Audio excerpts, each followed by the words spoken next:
Bang Cecep lagi ngapain ini? Romanya dari tadi kayak lagi mikir, tapi kayak sedikit lagi ngelamun. Saya lagi ngapalin Ngapain naskah apa? pidato. Ush, udah keren. Iya dong. Set udah kayak calon ini aja.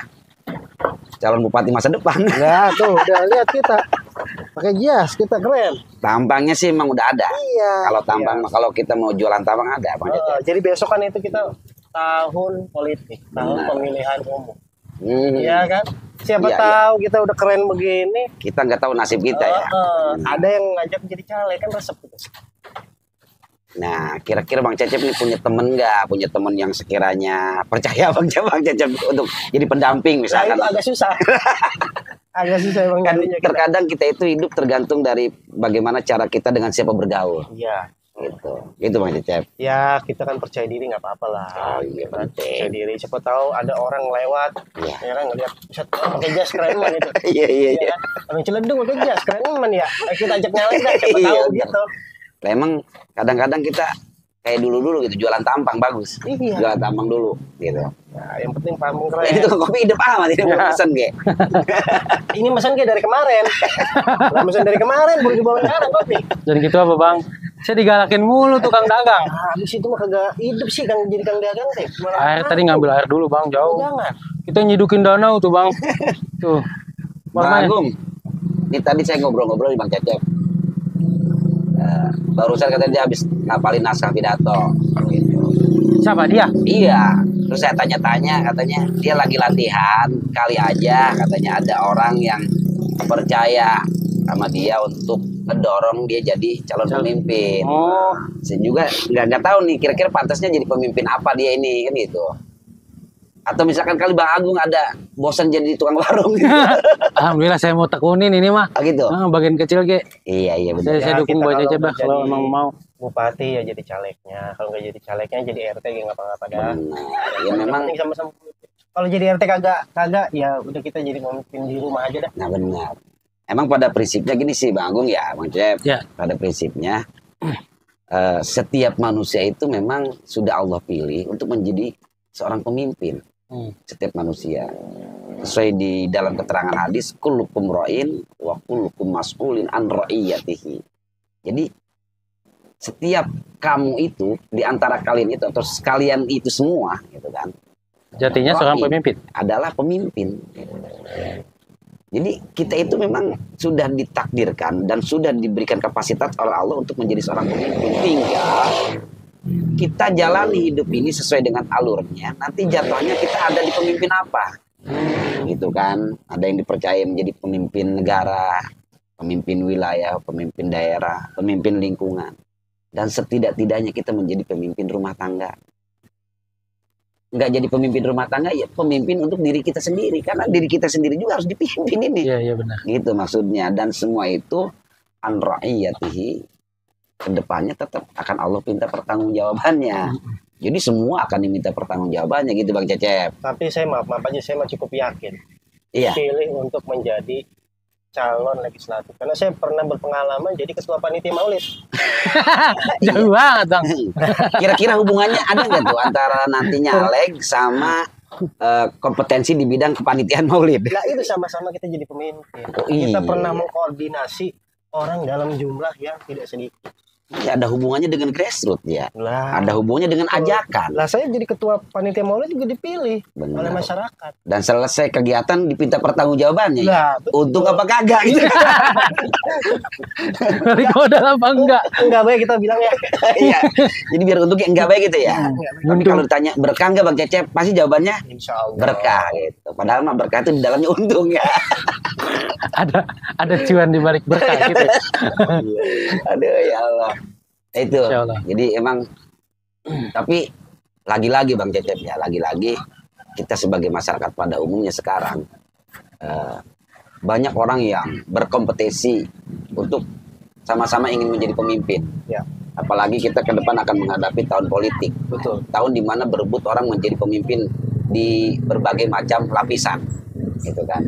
Nah, di situ padahal kita tahu hari ini tidak sedikit banyak masyarakat selalu menjelek-jelekan pemimpin.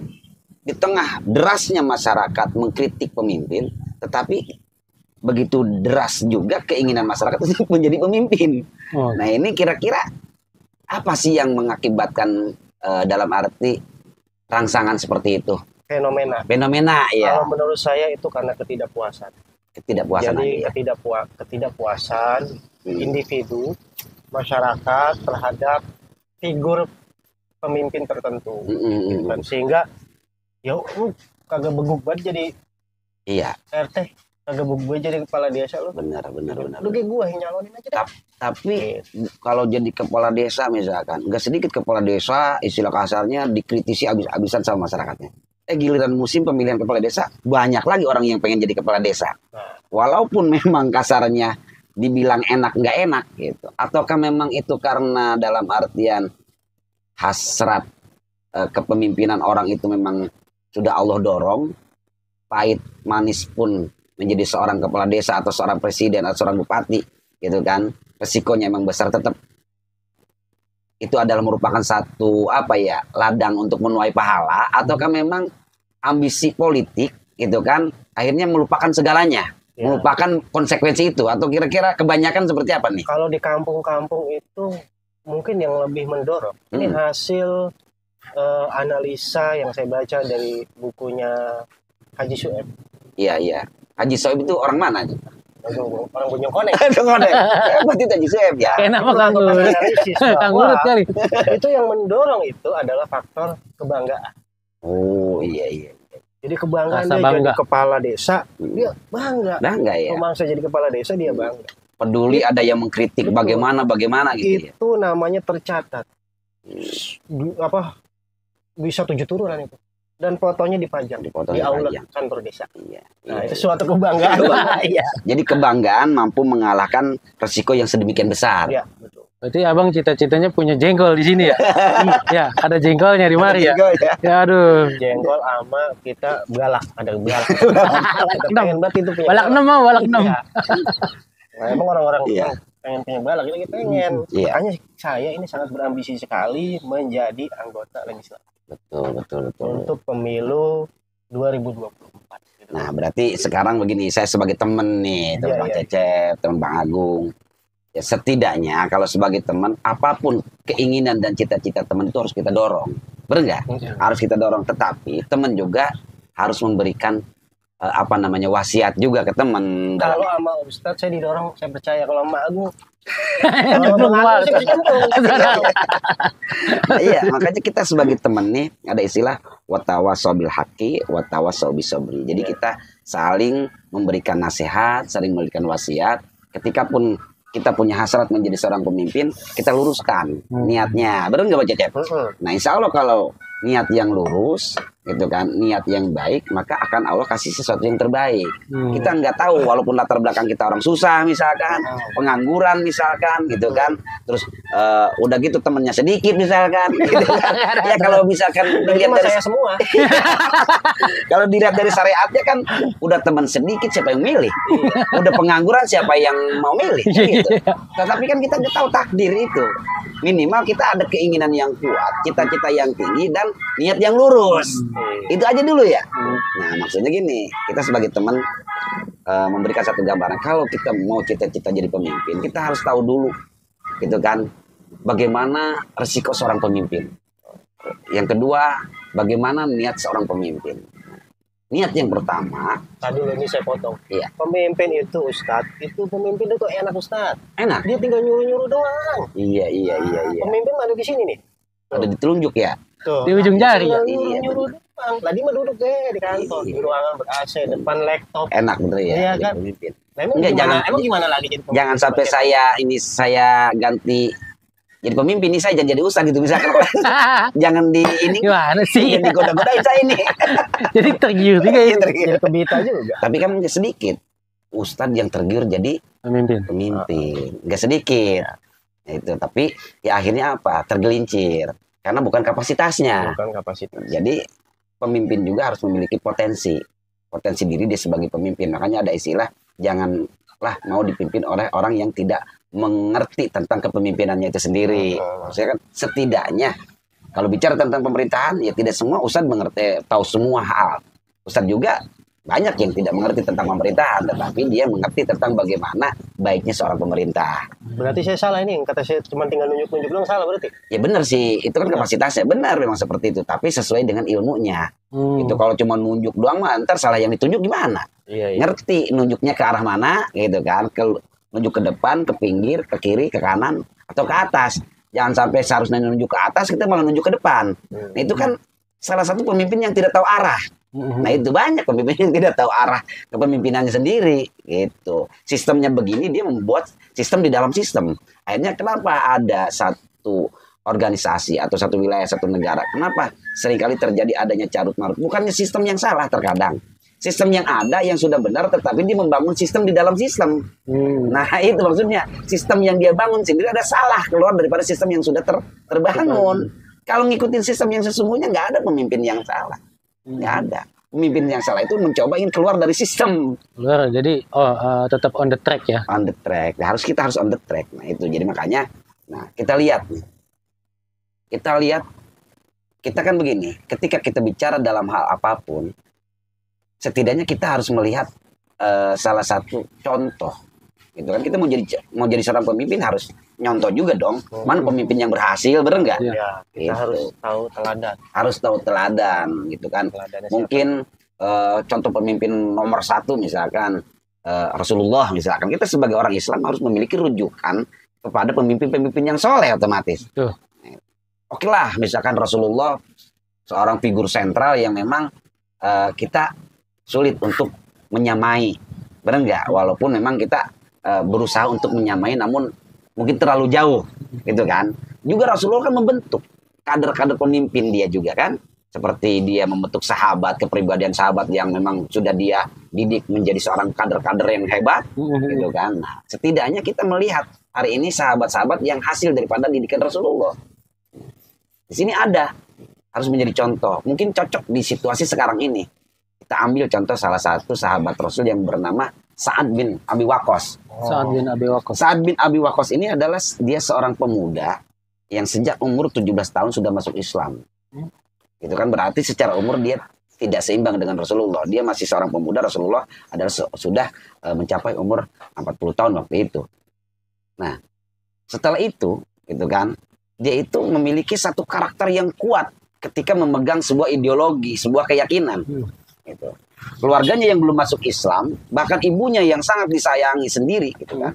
Ibunya yang sangat disayangi sampai protes bagaimana caranya supaya Sa'ad bin Abi Waqqas ini adalah kembali ke ajaran nenek moyangnya yang ini yakini oleh ibunya. Sampai dia tidak mau makan, sampai mau mati, bahkan sampai mati ibunya, dia tetap tidak terpengaruh rasa sayang kepada ibunya dengan bagaimana berpegang teguh terhadap ajaran ketauhidannya. Dilihat dari situ berarti konsistensi kepribadian itu udah luar biasa. Nah sehingga gitu kan Rasul didik dia menjadi seorang apa? Seorang kader pemimpin yang kuat. Itu dia suruh mimpin perang di sini, dia suruh mimpin perang di sini, dia suruh mengorganisir umat-umat yang lainnya. Sampai pada akhir kehidupannya dia menjadi seorang gubernur. Gitu kan, gubernur di daerah apa? Di daerah Kufah, yaitu satu kota di daerah Irak. Nah, ketika di zaman Amirul Mukminin Khulafaur Rasyidin yaitu Sayyidina Umar bin Khattab. Nah, dia adalah sosok pemimpin yang apa? Yang sangat-sangat sayang terhadap rakyatnya. Tetapi di balik sayangnya terhadap rakyatnya, dia itu apa? Dia itu senantiasa seringkali mendapat gojlokan dari rakyatnya sendiri. Gitu. Kritikannya yang netizennya luar biasa lah, luar biasa. Sekarang begini, memang ya, kalau menurut sejarah, kota Irak ini masyarakatnya itu notabene apa? Kebanyakan kelompok-kelompok Islam yang munafik, terkenal gitu kan, terkenal. Ketika itu apa? Waktu di zaman dia pernah sampai terjadi terbunuhnya Sayyidina Husain saja kan di Karbala. Itu apa? Akibat dorongan orang-orang Irak. Ya udah, Ini aja, rebut aja kekuasaan Yazid bin Muawiyah dan lain sebagainya. Dia itu senangnya mendorong-dorong orang tapi ngejerumusin gitu. Senangnya ngedorong-dorong orang. Terus yang kedua senangnya mengkritik orang. Makanya didoakan sama Sa'ad bin Abi Waqqas ketika dia difitnah luar biasa. Yang pertama dia mendapat fitnahan tadi, dia dianggap pemimpin yang tidak adil. Padahal kurang apa adilnya, gitu kan? Dia dianggap pemimpin yang tidak benar sholatnya. Masa orang yang namanya sahabat yang sangat disayangi Rasulullah, sholatnya kagak bener. Iya, ada orang dalam padahal ya. Iya, ada orang dalam. Padahal udah dijamin surga. Yang kedua, Rasulullah kan pernah, surga. iya pernah mendoakan salah satu sahabatku yang akan dijamin masuk surga, diantaranya Sa'ad bin Waqqas dari 10 sahabat kan gitu. Yang kedua, Sa'ad bin Abi Waqqas ini adalah pernah didoakan oleh Rasulullah, itu adalah salah satu orang yang tidak pernah meleset ketika melakukan panah. Ketika memanah dia ketika memanah musuh dia nggak pernah meleset. Udah memang itu keahliannya, udah didoakan Rasul. Skillnya itu didoakan Rasul. Ketika memanah jangan sampai meleset, nggak pernah meleset dia memanah musuh. Nah, yang kedua didoakan oleh Rasulullah, dia itu adalah orang yang makbul doanya. Gitu. Kenapa dia makbul doanya? Tadi dia memiliki karomah konsistensi memegang akidah yang luar biasa dan ikut perjuangan Rasulullah yang kagak tanggung-tanggung gitu kan. Dari mulai ikut hijrah sampai sudah ada di Madinah, dia nggak berhenti berjuang dan tidak pernah terpengaruh oleh kelompok-kelompok orang-orang Yahudi dan Nasrani yang ada di Madinah yang terus memprovokasi kepemimpinan Rasulullah. Makanya dia menjadi kader yang handal, jadi pemimpin. Tetapi kan walaupun demikian tadi, yang namanya masyarakat nggak ada benernya. Untuk yang namanya penilaian itu nggak bakal ada bagusnya. Jadi nggak sempurna. Selalu ada hal yang bisa dikritik. Betul, makanya Bang Cecep nih misalkan pengen jadi pemimpin ke depan. Nah nomor satu itu tahan banting.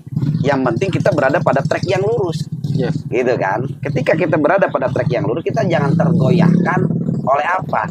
Oleh kritikan-kritikan yang tajam dan pedas sehingga membuat kita salah langkah melakukan tindakan kepada masyarakat kita sendiri. Karena apa? Kita berpikir kita sebagai masyarakat juga tidak harus berpikir sempit begini. Selalu menuntut pemerintah begini. Yang akan diminta pertanggungjawabannya oleh Allah itu tidak hanya pemimpin sebagai kepala pemerintah, kepala rakyat. Kita sebagai rakyat, sebagai individu pun akan diminta pertanggungjawabannya oleh Allah Subhanahu wa taala mengenai tentang sejauh mana ketaatan kita kepada pemerintah. Masalahnya kan itu. Iya. Makanya kenapa sih ada bahasa kullukum ra'in. Setiap di antara kalian itu adalah pemimpin, ra'in gitu kan. Ra'in ini salah satu kata yang diadaptasi oleh negara kita yang bernama rakyat. Rakyat itu diadaptasi dari bahasa Al-Quran, dari bahasa hadis, ra'in, ra'iyah. Jadi rakyat. Makanya rakyat itu adalah salah satu pemimpin untuk dirinya, kan gitu. Jadi tidak hanya sebagai kepala negara yang akan dituntut sebagai dia pemimpin, tetapi kita juga sebagai rakyat juga memiliki kapasitas pemimpin untuk diri kita sendiri sejauh mana. Itu maksudnya ini memberikan satu gambaran bahwa kita hati-hati terlena mengkritik pemimpin maksudnya. Kan karena gitu. setiap kita punya tanggung jawab juga. Kita punya tanggung jawab. Kita juga punya, karena apa? Atiullah wa atiur rasul wa ulil amri minkum. Taatilah Allah, taati Rasul, dan taatilah pemimpin di antara kalian. Kan begitu. Lu kata dia misalkan, pemimpin yang buruk itu nggak wajib ditaati. Iya. Buruknya di mana? Sudah dikonsensus belum keburukannya, kan begitu ya? Tetap kita harus taat. Kan gitu. Kita punya ketaatan tersendiri. Nah itu. Nah akhirnya apa? Sa'ad bin Abi Waqqas satu ketika dia ibarat kasarnya mungkin sudah tidak tahan dengan gojlokan dari masyarakatnya yang banyak yang munafik gitu kan, banyak yang terlalu kritikannya berlebihan, tidak sesuai, lebih kepada lebih kepada menyudutkan, bukan membangun kritiknya tetapi lebih kepada menyudutkan. Akhirnya apa? Diseleksi. Datang dia kepada Amirul Mukminin. Wahai Amirul Mukminin, saya mendapatkan problem dari masyarakat seperti ini. Sampai yang paling menyakitkan adalah apa? Yang paling menyakitkan bahwa saya adalah orang yang tidak benar sholatnya. Sementara saya adalah bagian orang yang begitu dekat untuk melihat bagaimana cara sholatnya Rasulullah. Kan begitu. Nah, akhirnya apa? Amirul Mukminin Umar bin Khattab aja tidak percaya. dengan bahasa masyarakat ini udah berlebihan nih. Ini udah menyangkut permasalahan sholat ini kan. Iya, iya. Tidak lagi menyangkut permasalahan bagaimana tidak adil, tidak pernah membangun, tidak pernah dekat dengan rakyat. Bukan pada permasalahan itu nih. Ini udah menyangkut masalah ibadah ini. Kan gak sedikit sekarang juga kan orang untuk menjatuhkan pemimpin sampai ibadahnya dikritik. Iya, Jadi gak jauhnya ada di ujung begitu ternyata. Personalnya yang Ternyata sejarah berulang. Sejarah berulang gitu. Sampai ibadahnya dikritik. Kayaknya apa? Datang Umar bin Khattab. Siapa? Masyarakat yang berani mengatakan mana? Ayo, saya perlihatkan bagaimana sholatnya Sa'ad bin Abi Waqqas. Udah pada waktunya diantekin maka kagak ada yang berani. Kagak ya. berani gitu. Diamprokin gitu. Diamprokin gitu kan ya. Ayo saya contohkan nih. Sa'ad bin Abi Waqqas biar sholat di depan kalian semua nih rakyatnya kan gitu. Kayaknya apa? Ternyata mereka nggak berani malah ngomong yang lain. Nah, akhirnya Sa'ad bin Abi Waqqas berdoa sama Allah. Ya Allah, kalau seandainya mereka ini gitu kan melakukan langkah-langkah seperti ini hanya untuk ria. Ria itu hanya ingin mengadu dombakan saya kepada presiden, anggapnya Amirul Mukminin, kepada Umar bin Khattab. Maka berikanlah dalam arti pelajaran kepada mereka gitu. Biar mereka itu panjangkan umurnya tetapi mereka terhina. Gitu kan. Dia minta doa supaya mereka rakyat sana itu dipanjangkan umurnya tapi terhina dan mereka itu terlantar gitu. Buktinya sampai sekarang Irak terlantar kan. Coba betapa Islam di Irak banyak, benar nggak? Betapa Islam di Irak banyak, tapi kenapa Irak sampai sekarang dia selalu menjadi masyarakat yang seolah-olah tidak memiliki perlindungan. Gitu kan. Apalagi sekarang kekuasaannya sudah diduduki Amerika, udah ada di dalam kendali Amerika, mereka sudah tidak. Ya Saddam Hussein sendiri apa? Sampai jatuh kan. Korban salah ya, satu korban. Ini pengalaman yang saya alami di dalam kehidupan saya. Saya melihat pemerintahan Irak kan. Itu. Yang saya tahu kan Irak itu waktu saya dari kecil Saddam Hussein dulu itu. Ya. Betapa Saddam Hussein adalah seorang tokoh Sunni yang luar biasa. Tetapi apa? Akhirnya dipitnah oleh masyarakatnya sendiri. Dipitnah masyarakatnya sendiri, gitu kan? Dijatuhkan oleh masyarakatnya sendiri. Setelah jatuh akhirnya apa? Intervensi negara luar. Habis lah, udah kalau udah habis sekarang mereka sendiri yang rugi. Itu dari zaman dulu, gitu kan. Makanya Sa'ad bin Abi Waqqas itu ya salah satunya begitu. Kesabarannya luar biasa, tetapi ketika sudah menyentuh pada wilayah ibadah, nah beliau juga mungkin sama manusia, gitu. Dan bukti daripada doanya terkabul begitu. Dia waktu zaman dulu ketika kepemimpinan Sayyidina Utsman juga sama, kepemimpinan Sayyidina Ali sama. Ketika ada orang yang menjelek-jelekkan Sayyidina Ali, gitu kan, dia itu nggak terima, karena dia itu solid kepada orang-orang yang dicintai Rasulullah. Begitu juga solid kepada umatnya. Nah ini, jadi salah satu contoh tentang bagaimana karakter seorang Sa'ad bin Abi Waqqas dan juga karakter seorang masyarakat yang ada di wilayah Kufah tersebut. Ini sebagai ibroh, pembelajaran buat kita sebagai masyarakat. Jangan terlalu nemen-nemen teing juga mengkritik pemerintah gitu. Jadi karena kan kita sebagai masyarakat bagian dari masyarakat.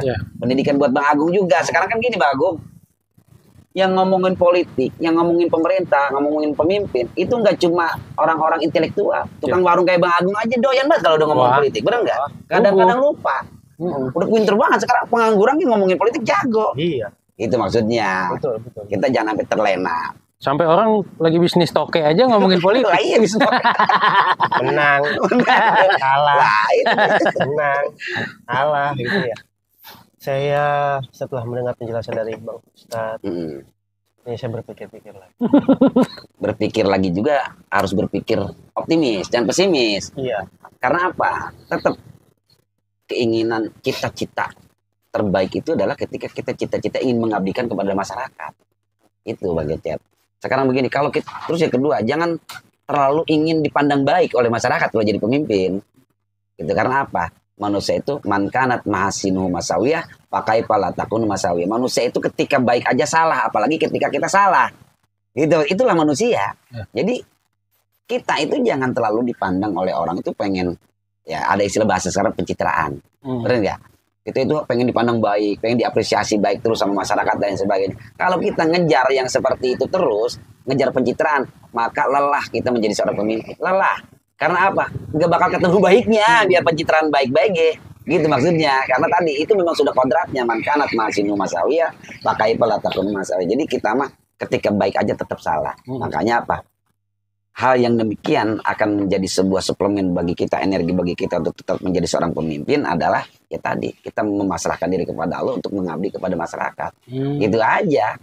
Jadi kita tawakal dalam menjadi pemimpin, harus punya jiwa tawakalnya besar, kita memiliki jiwa besarnya tinggi. Tapi Gitu. kalau kita dikritik, kita harus gimana, Ustaz? Sekarang begini, Kita harus terima aja, bagaimana? enggak, kritik itu kan kita kan punya apa Kadang-kadang namanya? netizen ngeselin kalau Benar.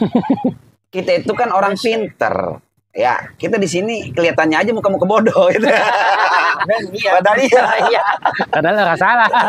Kita akan tahu mana orang yang kritik membangun, mana kritik untuk menjatuhkan. Kita kan bisa meraba, benar nggak? Baik intelektualitas kita yang meraba, baik hati nurani kita yang bersih meraba. Karena apa? Pemimpin yang bersih itu, pemimpin yang bersih nih, dia tahu mana orang yang bicara untuk menjatuhkan, mana bicara untuk membangun. Tahu karena hatinya bersih. Gitu maksudnya. Makanya ya bersihkan dulu pemimpin hati kita mau ketika kita mau jadi pemimpin. Makanya pemimpin yang hatinya enggak bersih itu stres, Bang. Kelihatan stresnya. saya mah gampang aja kalau ada yang ngeritik, saya somasi aja dah. Oh gitu. Gampang aja saya mah. Otoriter kita ya. Iya. Ya benar. Bukan maksud otoriter. Nah, saya udah mulai keluar ini. Iya, iya. Keluar jiwa pemimpin. Kan juga pemimpinnya ya. Iya. Udah otoriter. Jiwa anggota Emang ada dewan. kalanya menjadi Bukan pemimpin maksud itu ada kalanya. otoriter, tapi kita ingin memberikan pendidikan politik kepada masyarakat. Betul. Supaya mereka bisa lebih teratur, Iya. ya, bisa lebih teratur dan tetap mengedepankan akhlak dan sopan santun ketika memberikan kritikan. Betul. Nah itu yang Makanya saya disebut. kalau ada yang mengkritik, saya somasi aja. Kalau tidak santun. Iya Kalau tidak santun. Soalnya begini, kita lihat. Tahu kan kita semua sosok pemerintah yang sangat otoriter, yaitu Firaun dulu kan. Oh ya, Ya, Firaun itu sosok raja yang sangat otoriter. Di zaman Firaun siapa? Hamba-hamba Allah yang solid tunjuk untuk menghadapinya, diantaranya Nabi Musa dan juga Nabi Harun. Ketika Nabi Musa dan Nabi Harun diperintah oleh Allah untuk menghadap Firaun, seorang raja yang sangat otoriter, kegorangannya udah nggak ada yang berani. Apa yang diperintahkan oleh Allah? Wa qulu qaulan layyina. Silakan kamu berkata-kata dengan Firaun dengan kaulan lain, ucapan yang lemah lembut. Tuh.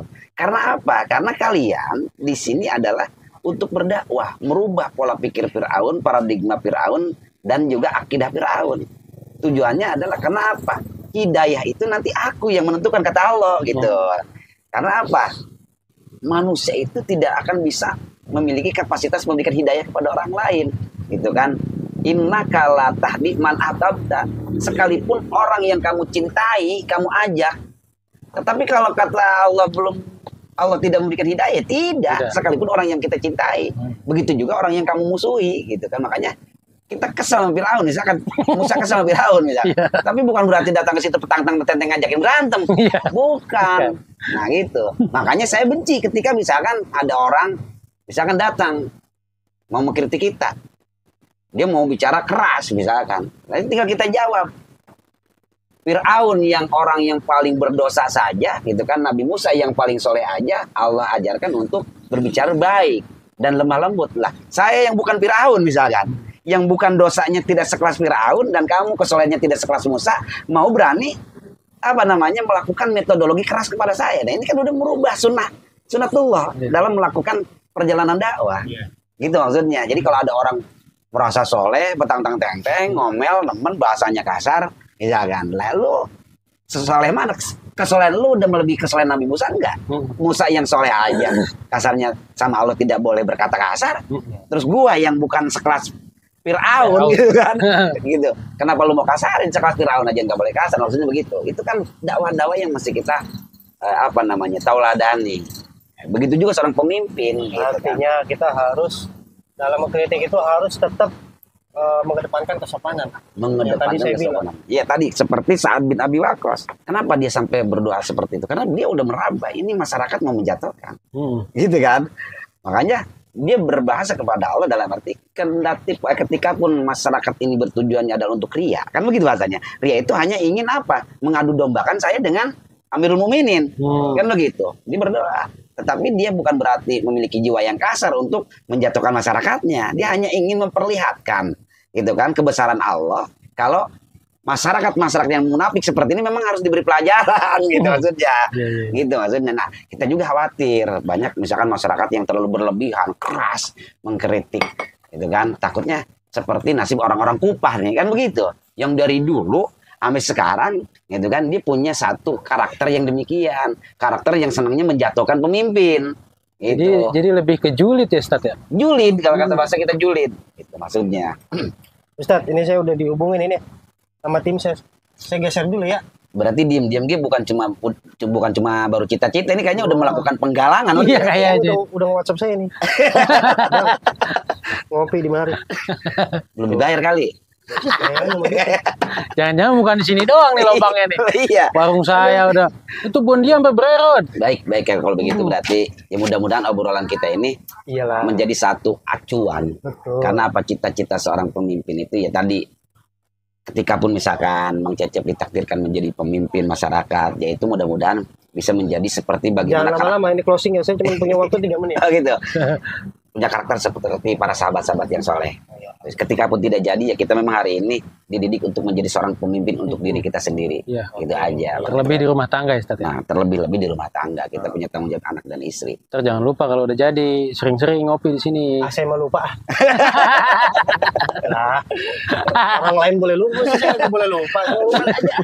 Ya Allah. Manusiawi ya. Ya udah Bang Cecep, terima kasih nih obrolannya nih. Yep. Oke dah.